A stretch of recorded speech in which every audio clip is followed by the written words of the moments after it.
Swayam Prabha. Digital India. Educated India.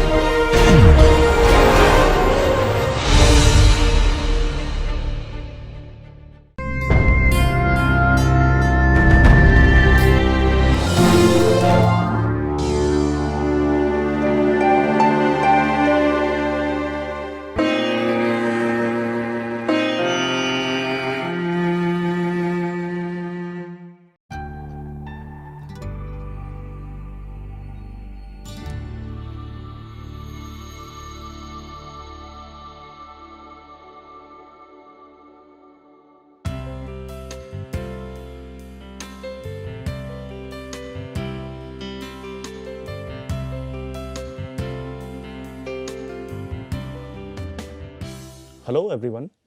As all of you know that we have been discussing about the MOSFET electrostatics, and in this video as well, in this class as well, we will continue that discussion, and the title of the class is Mos Electrostatics, which means metal oxide semiconductor electrostatics. So essentially we are right now concerned more about just the gate, oxide and semiconductor part. We are not dealing, or we are not going into the details of the effect of the voltage applied on the source and the drain. So that's why we can write it as Mos electrostatics as well. And once we understand the Mos electrostatics, then this can be easily extended to the MOSFETs as well. So let's quickly review what we have seen so far. And we know that the charge in the channel, which is this QN charge, it depends on VGS and VDS, and that's why we try to understand the effect of both VGS and VDS on QN, and that's why essentially that's the central topic of the electrostatics. And this is how our device looks like. And in most of the conventional devices, generally 1D electrostatics is considered. 1D means only in Y direction, because the electric field in Y direction is extremely strong as compared to the electric field in X direction. That is the case in conventional MOSFETs, not in the nano MOSFETs. And in the conventional MOSFETs, what happens is that the voltage drops or voltage changes very abruptly in this part of the channel, in this part of the semiconductor, which is the channel part of the semiconductor, and that's why the electric field is extremely strong. And in order to visualize this 1D electrostatics, we sort of tilt the device in this way, so that this Y direction becomes Y direction is the horizontal direction, and that's how we try to understand, or we try to visualize the electrostatics in a MOSFET or in a MOS as well, MOS device. So as I told you that that one of the most important visualization tool in electrostatics is the semiconductor bands. And so in order to understand the electrostatics, or in order to understand how the gate voltage is impacting the charge in the channel, we see how the gate voltage is changing the bands in the channel, or how the gate voltage is changing the bands throughout the semiconductor in the Y direction. And that's what this kind of band diagrams become extremely important in electrostatics discussion. And these are the general assumptions we have seen in our previous classes, that generally it is assumed that the inversion charge is 0 when VGS is less than VT. Inversion charge is given as Cg times VGS minus VT, and negative sign is there because this is the negative charge. We mostly talk about N MOSFET, and that's why this charge is mostly negative charge when VGS is greater than VT. And in order to account for the effect of the drain voltage, this is how the threshold voltage is in many cases written as. It is written as Vt is equal to Vt naught, which is the threshold voltage when there is no VDS, minus delta times VDS, and this delta is the DIBL coefficient. In that's how it is defined. And in order to understand the electrostatics in MOSFET, this is the equation that we start with. This is known as the Poisson equation. And according to this equation, the displacement electric field is related to the distribution of charge in the space, and that's how we can relate the potential, electrical potential, to the charge distribution in a certain region of the space. And from starting from here, we derive what is known as the Poisson-Boltzmann equation for the MOSFETs. And that's essentially, that basically starts with this kind of formulation, and by putting various values of various these parameters, this P naught y and naught y, we come to the what is known as the Poisson-Boltzmann equation. And that's one of the most important mathematical tool with us to solve the so this is not the Poisson-Boltzmann equation. From here we derive the Poisson-Boltzmann equation, and this becomes one of the most important mathematical tool to find out the charge and the potential in the device. And generally the Poisson-Boltzmann equation cannot be solved analytically, so that's why the numerical solutions are generally used. So, so that's about the mathematical approach, but in most of the cases or large part of discussion on electrostatics is about understanding how things are working, and for that we need a visualization of how things are working in the channel when a certain gate voltage is applied. And this is as I told you, that understanding the bands in the semiconductor, this becomes an extremely important part. In order to understand the electrostatics, we also, apart from the mathematical approach, we need a visualization of how electrostatics is working in these devices, and that's why we use the bands to visualize the impact of the gate voltage on the channel essentially. And these three plots are extremely essential plots, extremely important plots, I would say, if we try to understand the electrostatics in a MOSFET. This is the bands, various bands when there is no gate voltage, okay. And here, as you can see, this is the gate, this is the oxide, and this is the semiconductor, and these bands are for this device. So this area, this region that is very close to the oxide, this is the channel region, this is where the channel will be formed.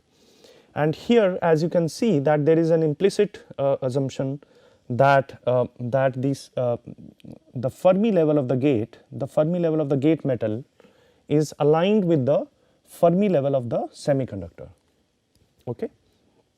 So which means that the distance or the energy difference between the Fermi level of the metal and the vacuum level, and the energy difference between the Fermi level of the semiconductor and the vacuum level is exactly the same.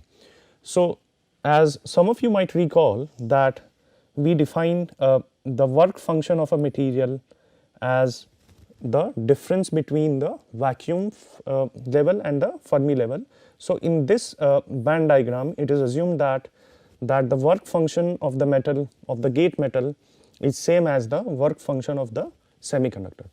So that's why there is this what is known as the flat band condition, in which the bands are flat when the gate voltage is 0, and the Fermi level of the gate is aligned to the Fermi level of the semiconductor. Then we have the conduction band of the semiconductor and the valence band extrema of the semiconductor. So this is the bottom of the conduction band, this is the top of the valence band. And as you can also see that the oxide also has the conduction band minima and valence band maxima, but this band gap, so-called band gap in the oxide, is extremely large as compared to the semiconductor.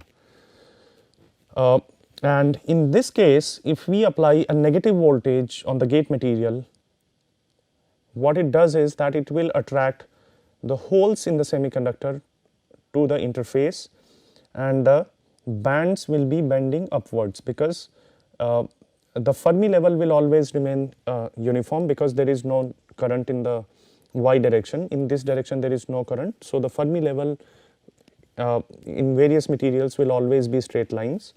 So, and that is why the conduction band minima in the semiconductor will move up, because now the whole concentration is increasing in the semiconductor because of an applied negative voltage in the metal. Or in other words, what we can say is that because of the negative voltage on the metal, the potential energy of electrons in the metal is increased, because the potential energy of electrons is minus q times applied voltage, and that will increase the Fermi level as well. So, this Fermi level of the metal goes up as compared to the Fermi level of the semiconductor, and along with these Fermi levels, the band edges also go up in the semiconductor. So, the valence band maxima and conduction band minima, they also go up along with the this gate metal Fermi level, and the reason that they go up is that in order to so if a negative voltage is applied on the gate material, positive holes will accumulate at the interface, and that will essentially increase the distance between the EC and EF, and that will decrease the distance between EV and EF. So, this is how the bands bend, and this is the situation in accumulation. Accumulation is when the majority carriers in the semiconductor accumulate in response to a gate voltage, and in this case this quantity psi s, which is essentially the surface potential in the semiconductor, or which is essentially the electrical potential at the interface, this is a negative quantity, because the bands are bending upwards. So, the potential needs to be negative there, and in other words we can also understand it, because the Vg is negative. So, this psi s will also be negative, because the voltage is 0 deep inside the semiconductor, because the other terminal of the semiconductor is assumed to be grounded. So, whatever voltage is applied on the gate side, it drops from this Vg value to 0 voltage deep in the semiconductor. Okay, so, this is accumulation when we apply a negative voltage in an NMOS. In case of 0 voltage, this is known as the flat band situation. So, this EF of the gate and the EF of the semiconductor are aligned, EC and EV are like a p-type material, and this oxide also has the sort of the flat band edges condition. In the accumulation case, as you can see that along with the bending in the semiconductor, there is a kind of bending in the oxide as well, because now there is an electric field across the oxide, and that will essentially bend the bands in the oxide as well. So, now this third figure is the figure when the applied voltage is a positive voltage, and in response to a positive voltage, what happens is that the gate Fermi level will go down, because according to this relationship, if V is positive, U is negative. So, the potential energy of the electrons is decreased. So, this EF of the gate will go down, and along with this, the bands of the semiconductor will also be bent in the downward direction.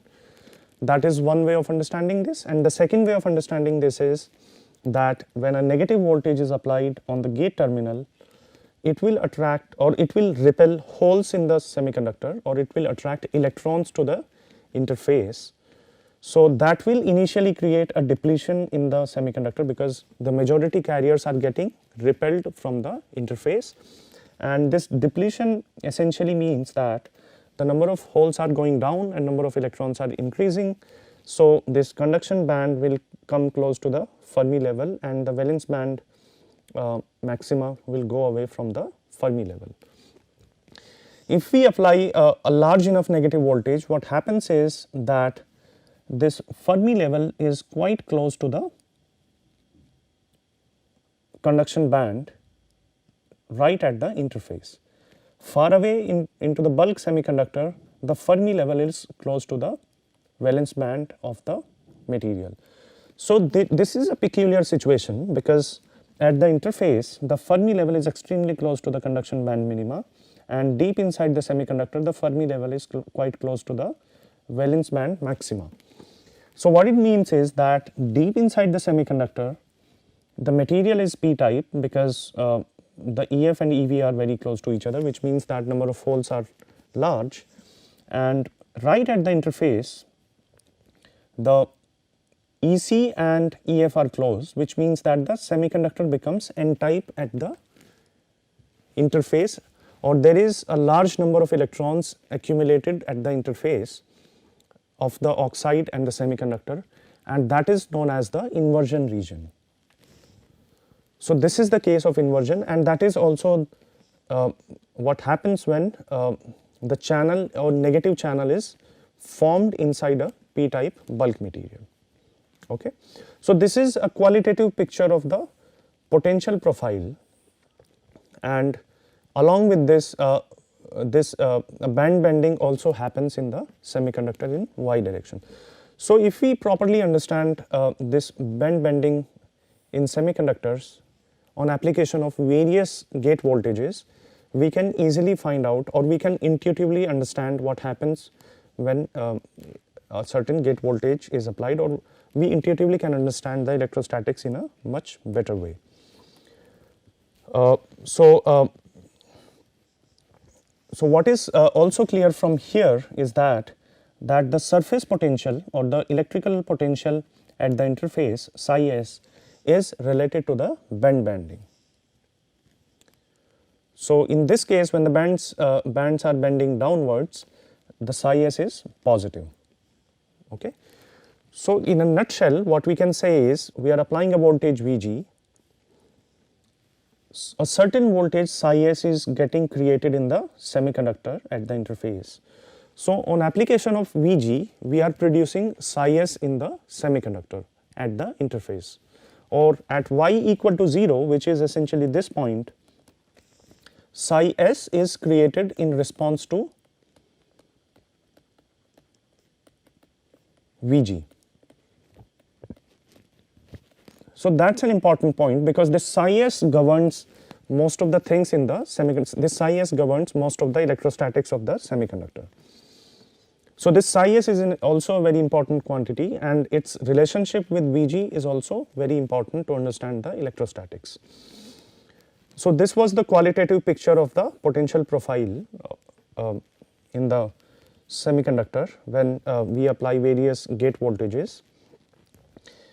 Then in the previous class we also saw what happens in the depletion region from the Poisson equation itself, that if we assume the depletion approximation, which means that we assume that on application of a positive gate voltage, the holes in this part of the semiconductor, the holes very close to the interface have depleted, and moreover the negative charged electrons are also not there in significant number, which means that the depletion has happened, but the inversion is yet to happen. In that case, we derived in our previous class that the surface potential is given by 1 by 2 Es times Wd. Es is the electric field which has this kind of profile, and Es is the electric field at the surface of the semiconductor, and this Qd, which is the depletion charge, is given by minus square root 2q Na epsilon s into psi s, and this depletion width, the width of the depletion region, is given as square root of 2 epsilon s psi s divided by q times Na. So as you can see that once we know this Es, we can find out psi s, and from here, from psi s, we can find out the depletion charge, which is the charge because of the exposed acceptor atoms, because this is a p-type material and the doping is p-type here. So because of the whole depletion, now these acceptor atoms are left behind, and that charge is known as the depletion charge, and this is given by this expression, and similarly the depletion width is given by this expression. So as you can see that the depletion charge depends on psi s, also the depletion width depends on psi s. So psi s, as I told you earlier as well, it is an extremely important quantity, and that's why one of the main focus of our discussion in the electrostatics part is to understand the psi s when a certain Vg is applied. So with this background, let me quickly go to the inversion region, and the inversion region is the region when the gate voltage is extremely large, which means that the gate voltage is such that the surface of the semiconductor or the interface between the oxide and the semiconductor has become so negatively charged as the bulk is positively charged in the bulk, or deep inside, as the semiconductor is positively charged, the surface is as or more negatively charged. So what it means is that this psi s is now greater than what is known as 2 psi b.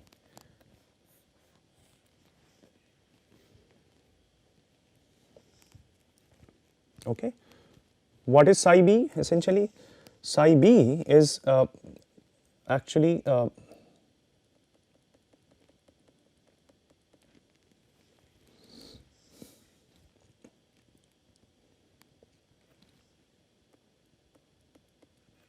this quantity, which is so this is the intrinsic region. Psi b is the difference between the intrinsic region and the EF, which is the Fermi level of the semiconductor. Okay, and that essentially quantifies the onset of the inversion. So the condition for the strong inversion is that the surface of the semiconductor becomes as n-type as the bulk is p-type. So that is one of the conditions of the inversion, and if we plot, so to say, the charge in the semiconductor as a function of the distance in y direction, in this direction, this is how the charge profile looks like, and here we have made a distinction between the depletion charge and the inversion charge. So the depletion charge is because of the exposed acceptor atoms, and the inversion charge is because of the inversion layer of electrons at the interface. So that's why the depletion charge is the static charge and the inversion charge is the mobile charge, so to say, because this is because of the electrons in NMOS, and in PMOS it would be holes. Also, as we have seen previously, that this depletion charge is directly proportional to square root of psi s,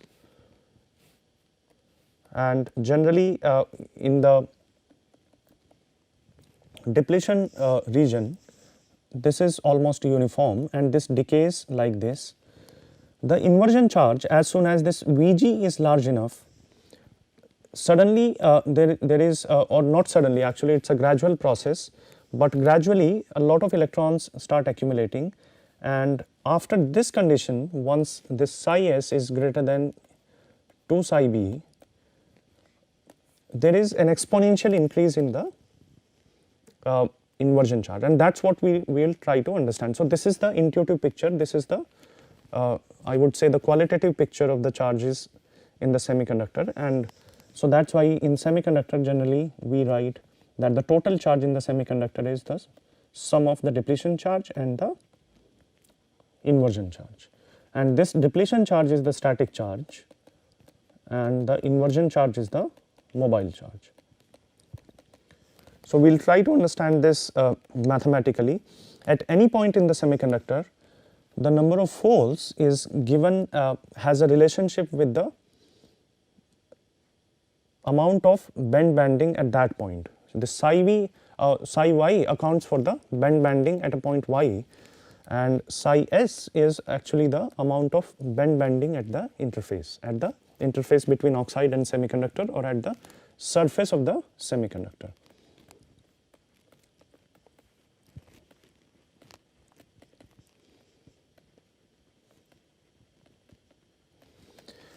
P naught y, which means the number of holes at any point, is given by Pb times Pb is the number of holes in the bulk times exponential minus q psi y by kT.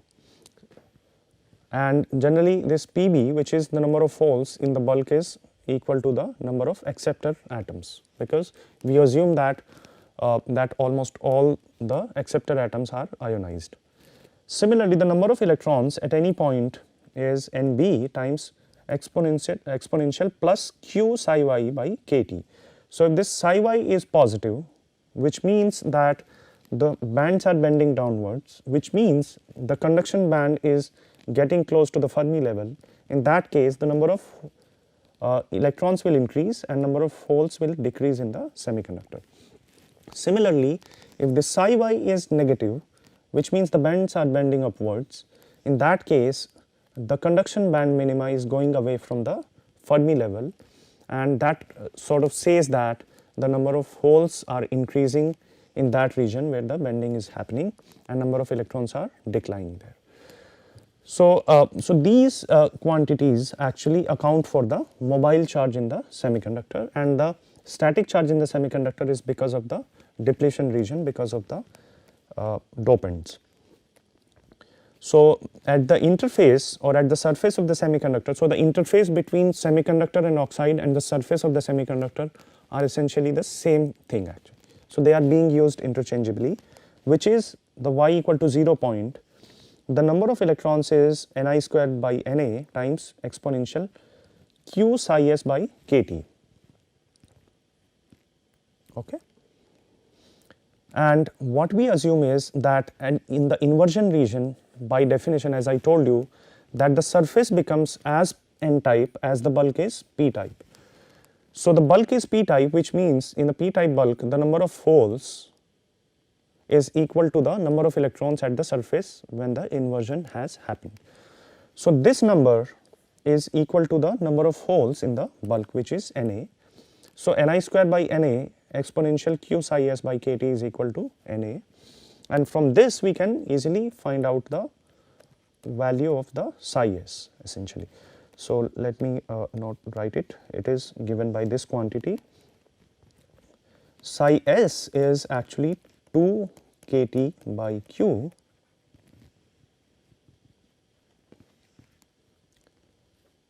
ln Na by Ni, or this can also be written as psi s is 2 psi b, where psi b is kT by q ln Na by Ni. And just to sort of clarify this, the psi b is essentially the distance between, or the energy difference between the intrinsic, which is actually at the midpoint of the this band gap, intrinsic level when there is no doping, and the Fermi level. So, this is just a way to define the inversion, because the bands have bends such that now this material becomes as p-type as the so this material at the surface becomes as n-type as it is p-type in the bulk. Okay, so under just at the onset of the inversion, which means when the psi s is exactly equal to 2 psi b, or psi s, or which also means that psi s is such that the number of electrons at the surface is equal to the number of holes in the semiconductor. So, even at this point, we generally assume, or generally at this point, the depletion width is denoted by what is known as the Wt, which is, this T comes from the threshold voltage, because the gate voltage at which this happens, at which psi s becomes equal to 2 psi b, is known as the threshold voltage, and at the threshold voltage the depletion width is defined by Wt, and it becomes Wd at 2 psi b. And if we put instead of psi s in Wd expression, if we put 2 psi b, it is essentially square root 2 epsilon s 2 psi b divided by q times Na. So this is the thickness of the depletion region at the onset of the inversion. Okay, so the total charge per unit area in the depletion region is this. This is at the onset of the inversion minus Qna times Wt minus Qna times the thickness of the depletion region, and the total charge due to electrons in the inversion layer. How would we calculate that? That is essentially calculated by taking an integral of n naught y in the y direction. So the charge per unit area is this, or the inversion charge per unit area will be the minus q integration of the electron density in the material, and the integral is taking in the y direction. The limits are from 0 to infinity, which means that we are taking limit from this point to right up to deep inside in the semiconductor. But generally we do not need to integrate to up to infinity, and with proper approximations this limit can be changed, as we will see shortly. So the total charge in the semiconductor, this Qs, which is essentially, this S denotes the semiconductor charge, is the sum of the depletion charge, which is given by minus Qna times Wd, and at the onset of the inversion this Wd becomes Wt plus this mobile charge or the inversion charge, which is given by this quantity, which is defined as, this Qn is defined as minus q times integral of n naught y dy, and this integral is defined as minus qns, which is the surface charge density, and this is coulomb per meter square. Essentially the units are coulomb per meter square. So the total semiconductor charge is the sum of these two charges, and these charges are again very important if we try to understand the electrostatics of the MOSFET. So this is pretty much straightforward, and we have already done a derivation for this. Now let's focus a bit on the mobile charge in the semiconductor. The mobile charge in the semiconductor is given by, or let's start with this expression, which is essentially n naught y at any point is given by Ni square by Na exponential q psi y by kT. So these mobile charge carriers are dependent on the potential at that point in the semiconductor. This we have seen. I am just revising it so that the importance of this point is clear. So the mobile charge at any point where the potential is psi y is given by this expression, and as I told you in the beginning as well, that we assume the Vs is equal to Vd is equal to 0, which means that there is no voltage on the drain and the source. We are just focusing on the gate, oxide and semiconductor region, and in that case the total charge per unit area will be the derivation of this quantity. Qn will be minus q times, this Qn will be minus q n naught y integration from the surface of semiconductor to deep inside the semiconductor dy, and if we put the formula of this, it becomes minus q times 0 to infinity Ni square by Na exponential q psi y by kT dy. So this is a constant, it can come out. Apart from that, the other point that is important here is that the exponent is psi y, which is a function of y, and the variable over which we are integrating is dy. So we need to change the variables. So what we do is we divide by d psi and multiply by d psi.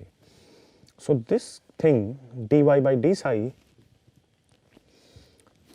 is actually the inverse of the electric field, because the electric field is minus d psi by dy, because psi is the electrical potential. So what we can say is that this is minus So this is the electric field at any point y. So this is minus 1 by Ey. So Qn is minus Q Ni square by Na. The limits will change accordingly as well, because the point at y equal to 0, the surface potential is psi s. At y equal to infinity, the surface potential is 0, and inside we will have q psi y by kt. This will be 1 by minus Ey into d psi. So this is what we have now.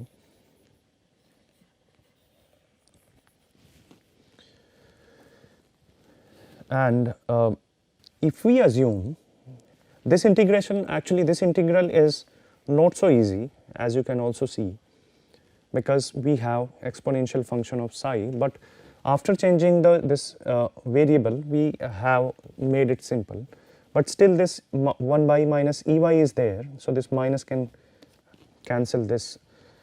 But if we assume that electric field in the region of interest, in this region, that is this inversion region very close to the interface, this is not changing abruptly, generally, because generally we are interested in the mobile charge in a very short region. If we assume that electric field is almost constant in that region, which is a fair assumption in many cases, and this Ey, if we replace this Ey by the average value of the electric field in that region, then we can take it out, because it becomes a constant then.